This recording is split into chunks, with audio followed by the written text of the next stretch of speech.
Hello, welcome. I am SB sir from Sunbright Convent School of Aswani, Azamgarh. Today we will study about social science. So, what do you want study? Which subject? Geography or history? Geography. Which matter? Solar system. आप लोग solar system पढ़ना चाहते हैं तो सबसे पहले मैं आप लोगों से प्रश्न करूंगा, सोलर सिस्टम किसे कहते हैं? What is solar system? Anybody know about solar system? Give the answer. कोई बता सकता है सोलर सिस्टम के बारे में? यस, चलिए आज हम आप लोगों को सोलर सिस्टम, बेटा सोलर सिस्टम पढ़ने से पहले आप लोगों को मैं पूर्व ज्ञान दे देता हूँ।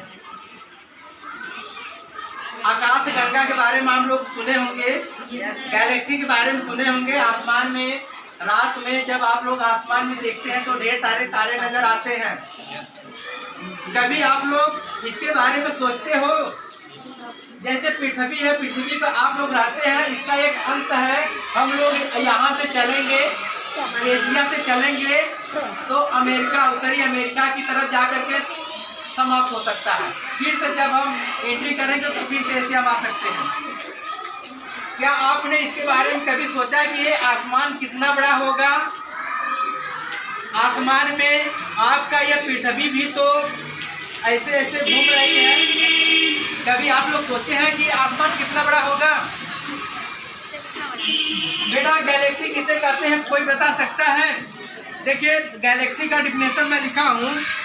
ए Galaxy is a huge collection of gas, dust and billion of stars all held together by gravity। मतलब आसमान में कई बिलियन तारे हैं। बिलियन का मतलब समझ रहे हो? इंटरनेशनल प्लेस वैल्यू आप लोग पढ़े हैं ना? Yes sir. 1, 10, 100,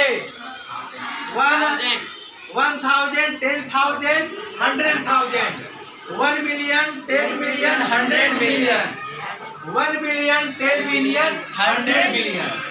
अर्थात 100 लिख करके उसके सामने यदि आप 9 तो शून्य लगा देंगे तो इतने तारे आपको आसमान में दिखाई देंगे। लेकिन आपके आंखों के सामने, आपके आंखों के सामने बेटा लगभग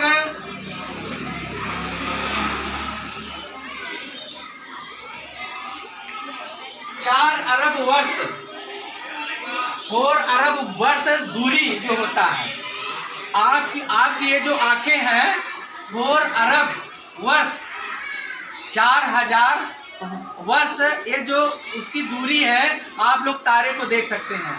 जो आपकी इस नंगी आंखों से 4 अरब वर्ष की दूरी में ज़्यादा ज़्यादा आप लोग 7000 तारे आपको दिखाई देते हैं। बेटा कितने तारे आपको दिखाई देते हैं? 7000 तारे आपको दिखाई देते हैं। लगभग आपकी ये जो आँख है ये आपको जो है 4 अरब वर्ष, नहीं 1050 वर्ष, आपकी जो ये नंगी आती है 1050 वर्ष की दूरी में आपको 7000 तारे नजर आते हैं। तो चलिए बेटा थोड़ा सा हम गैलेक्सी के बारे में हम बात करते हैं। अच्छा, क्या आप इसके बारे में कभी सोचे हो? जैसे आपकी पृथ्वी घूम रही है, क्या सूर्य भी घूमता है? कभी आप लोग देखते हो क्या सूर्य भी घूमता है? नहीं, सूर्य भी घूमता है नहीं? जैसे आपकी पृथ्वी सूर्य के चारों तरफ चक्कर लगाती है, क्या आपको ये पता है सूर्य भी किसी का चक्कर लगाता है? हाँ लगाता है। ध्यान देखो बेटा, ये आपका क्या है बेटा, इसको हम क्या कहते हैं, ये आपका ब्लैक होल है। ये आपका क्या बेटा, ये आपका ब्लैक होल है, जिसे हम क्या कहते हैं, बल्ब। बल्ब का मतलब होता है कि इसमें बहुत ज्यादा आकर्षक शक्ति है, ग्रेविटी पावर इतने ज्यादा है। और इसी में ये आपको जो ये दिखाई दे रहा है,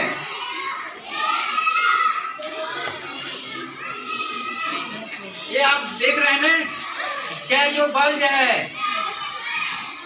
और ये सब तारे हैं। ये सब क्या है,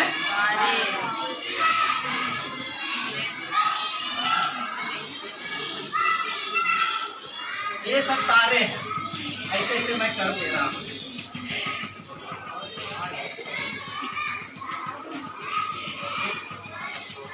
ये सब क्या है बेटा, ये सब तारे हैं, है नहीं। और यही क्या है, ब्लैक होल है।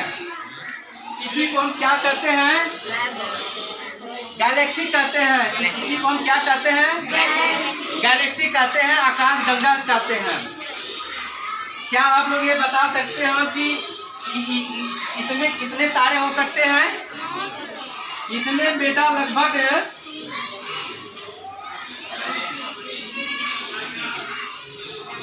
100 बिलियन तारे हैं। एक गैलेक्सी में कितने तारे हैं? 100 बिलियन तारे। सोचने वाली बात है, 100 बिलियन तारे। और ऐसी ही गैलेक्सी आसमान में ढेर सारे हैं। ऐसी ही गैलेक्सी आसमान में ढेर सारे। हम गैलेक्सी किसे कहेंगे? तारों का वह झुंड, तारों का वह झुंड को हम गैलेक्सी कहते हैं। और एक झुंड में कितने तारे हैं? 100 बिलियन तारे से भी अधिक हो सकते हैं। सोच लो, 100 बिलियन तारे। और मंदाकिनी किसे कहते हैं? जिस गैलेक्सी में हमारा सूर्य है उसी को हम क्या कहते हैं? मंदाकिनी। तो ये आपका सूर्य है बेटा। यहाँ पर आपका क्या है? ये आपका सन है। और इसी आकाश गंगा में हमारा ये जो क्या है? सन है। और इसी को हम क्या कहते हैं? मंदाकिनी। मिल्की वे किसे कहते हैं? यह जो है, क्या सभी तारे जो है एंटी क्लॉक का मतलब होता है विपरीत दिशा में घूमना। घड़ी की सुई आपका ऐसे ऐसे घूमता है, लेकिन ये सब तारे ऐसे ऐसे घूमते हैं जो इस ब्लैक होल का चक्कर काटते हैं। तो ये हमारा सूर्य है। जिस गैलेक्सी में आपका सूर्य है उसी को हम क्या कहते हैं? मंदाकिनी।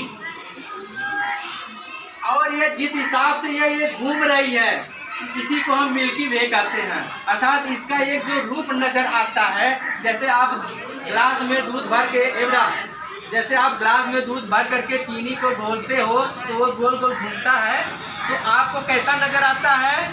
दूध घूम रहा है। वैसे ये भी आपको जब आप दूसरे ग्रह पर जाएंगे किसी यंत्र से देखेंगे तो आपको ऐसा ही दृश्य नजर आएगा। तो इस दृश्य को हम मिल्की वे कहते हैं। अब सोचने वाली बात बेटा, यहाँ पर तारों का जन्म होता है। आसमान में सबसे ज्यादा क्या है? हाइड्रोजन और हीलियम। हाइड्रोजन तारे का उदय होता है। जहाँ पर तारे बनते हैं, ध्यान सुनो बेटा, यहाँ पर ये तारे क्या होते हैं? बनते होते हैं। लेकिन यह ऐसे ऐसे चल रहा है तो यह तारे धीरे धीरे खिसकते आते हैं और यहाँ पर फिर नए तारे का जन्म होता है।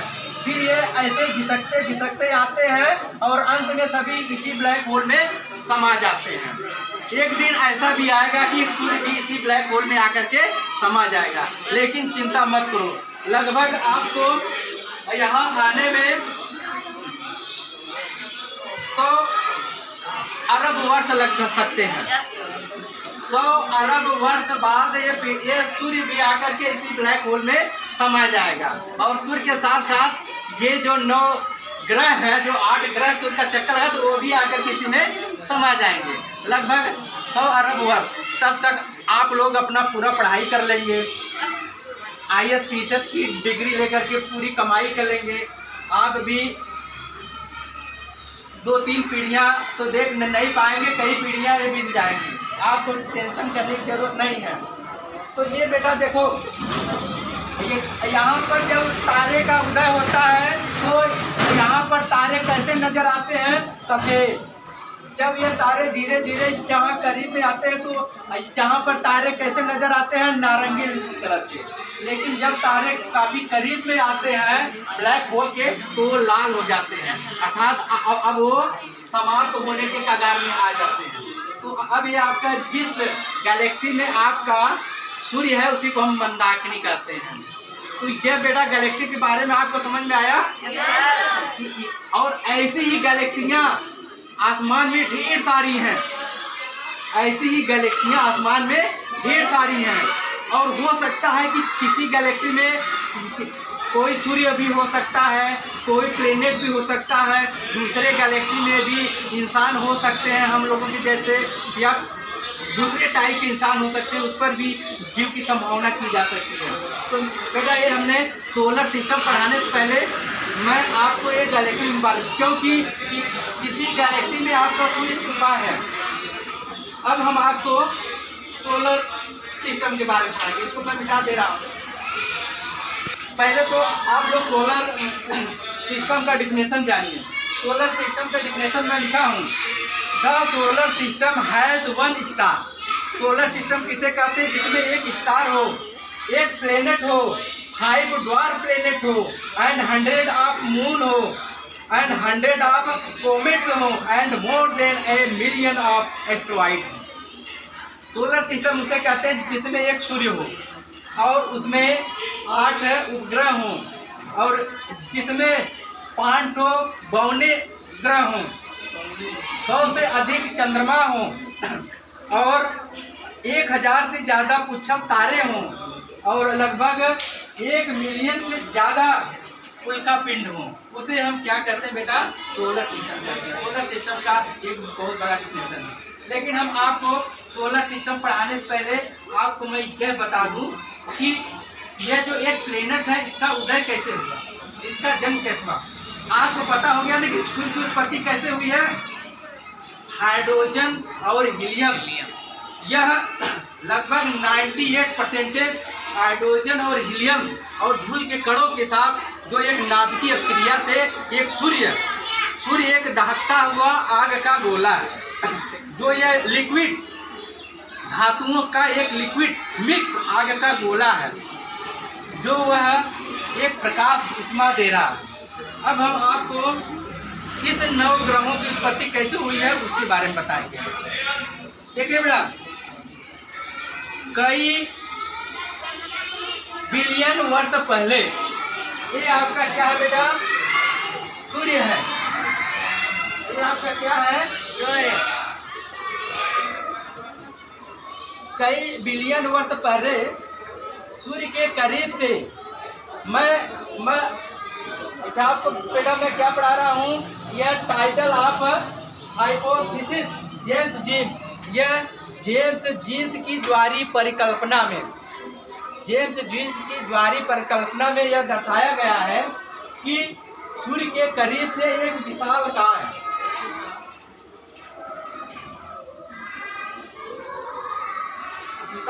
तारा, सूर्य के करीब से एक विशालकाय तारा सूर्य के काफी करीब से जा रहा था, है नहीं? और इसके भी अंदर काफी आकर्षक शक्ति, ग्रेविटी पावर थी, और इसके भी अंदर। तो जब यह तारा सूर्य के करीब पहुंचा, अर्थात जब यह तारा यहाँ पर था, पहला स्टेज, जब यह तारा यहाँ पर था तो यह सूर्य को अपनी तरफ खींचना चाहा, लेकिन वह सूर्य को हिला पाया नहीं। लेकिन सूर्य के अंदर जो वीक पॉइंट है, ध्यान सुनो बड़ा, सूर्य के अंदर जो वीक पॉइंट है, तो उस वीक पॉइंट से एक फिलामेंट निकला। इतना बड़ा क्या निकला बेटा? फिलामेंट निकला। क्यों ये इतना बड़ा यहाँ पर यह नुकीला क्यों है? जब इस तारे का आकर्षक शक्ति कम था तो थोड़ा सा खींचा, जब यह इसके शीर्ष में नजदीक में पहुंचा तो यह फिलामेंट इतना बड़ा हो गया। जब यह फिलामेंट सूर्य के करीब पहुंचा तो यह तब ज़्यादा खींचने का प्रयास किया, तो यह कहाँ पर देख रहे हैं, यह मोटा है। बाद में इसकी स्पीड इतनी हाई थी, यह आगे की तरफ बढ़ गया, यह आगे की तरफ बढ़ गया, तब तक यह फिलामेंट इस सूर्य से निकल चुका था। यह भी इसके साथ जाने ही वाला था, लेकिन यह इसकी स्पीड इतनी हाई थी कि ये आगे बढ़ गया और यह फिलामेंट पूरी तरह से सूर्य से अलग हो गया। अब देखिए, शुरुआत में यह पतला है क्योंकि इस विशालकाय तारा का आकर्षक शक्ति कम था। जब यह करीब में आया तो ज़्यादा यह खींचा, फिर जब यह थोड़ा दूर जाने लगा तो इसकी आकर्षक शक्ति कम हो गया, तो यह इसका आकर्षक शक्ति कम के नाते यह कम निकला।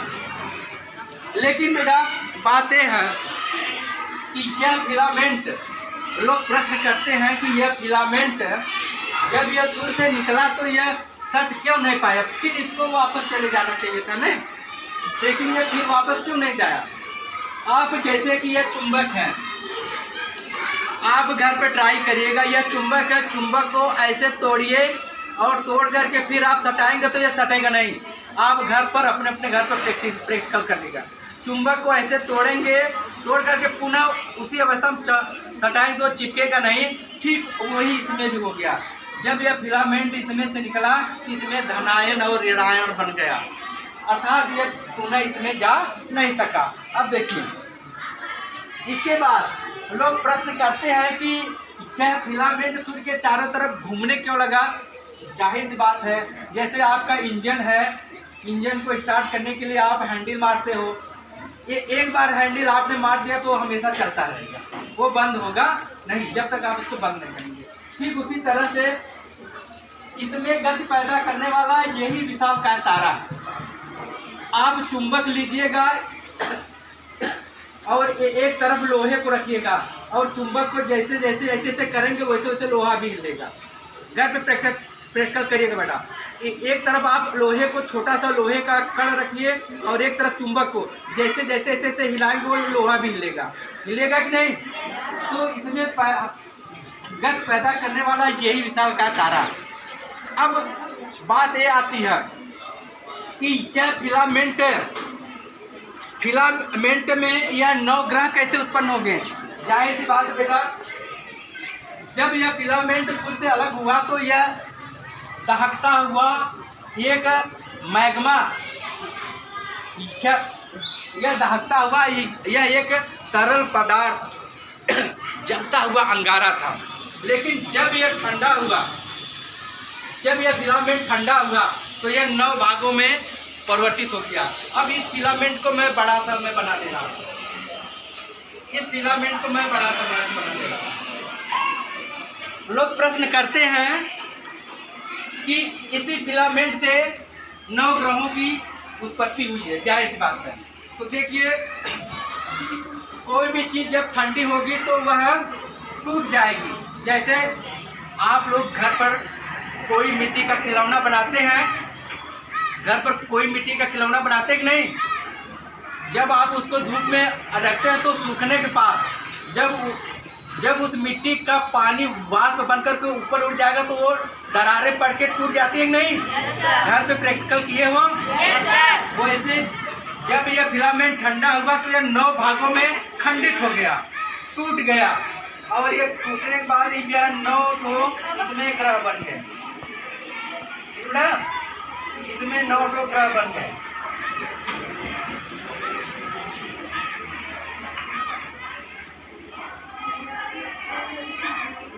अब देखिए, छोटे छोटे जो ग्रह हैं वो किनारे पर हैं।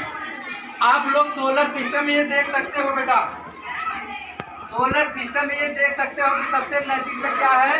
मरकरी। मरकरी का आकार छोटा है, मरकरी का आकार छोटा है।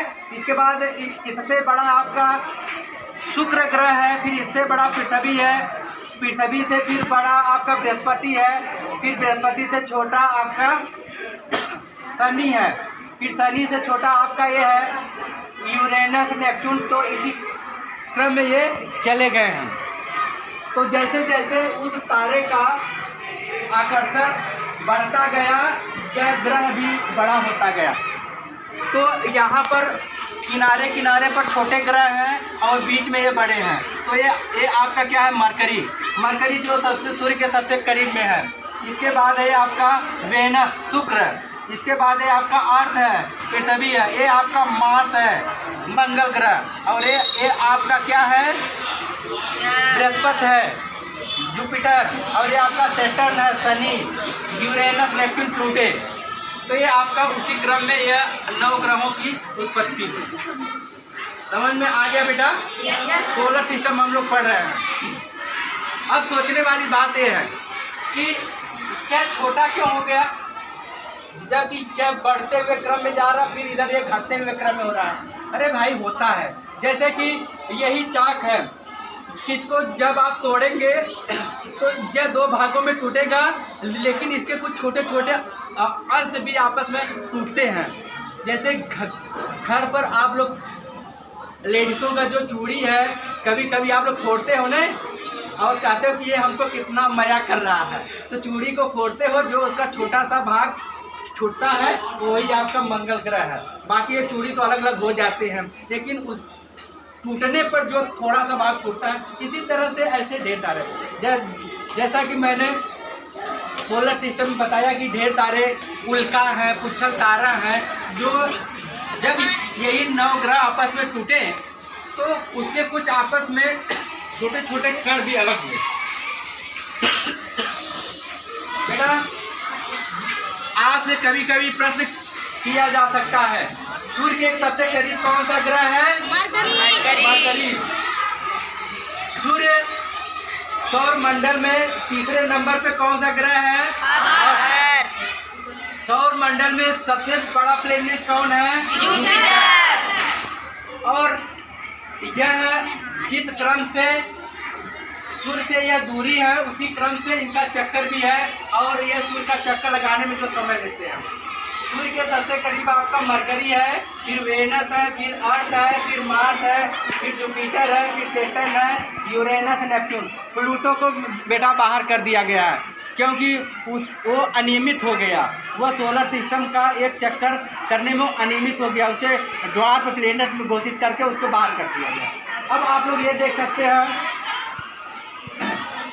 जो सूर्य के सबसे करीब में है मरकरी सूर्य का 88 दिन में चक्कर लगाती है। सोचने वाली बात है, जबकि आपकी पृथ्वी सूर्य का चक्कर लगाने में 1 वर्ष मतलब 365 दिन लेता है। दूसरे नंबर पर वेनस है, जो 225 दिन में सूर्य का चक्कर लगाता है। पृथ्वी आपका 365 दिन में सूर्य का चक्कर लगाता है। और मार्स जो है मंगल ग्रह, वो 2 वर्ष में सूर्य का चक्कर लगाता है। जुपिटर 12 वर्ष में सूर्य का चक्कर लगाता है। सैटर्न 29 वर्ष में सूर्य का चक्कर लगाता है। और यूरेनस 84 वर्ष में सूर्य का चक्कर लगाता है।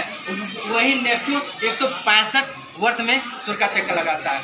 सबसे करीब में है उसको चक्कर लगाने में कम समय लगेगा, और जो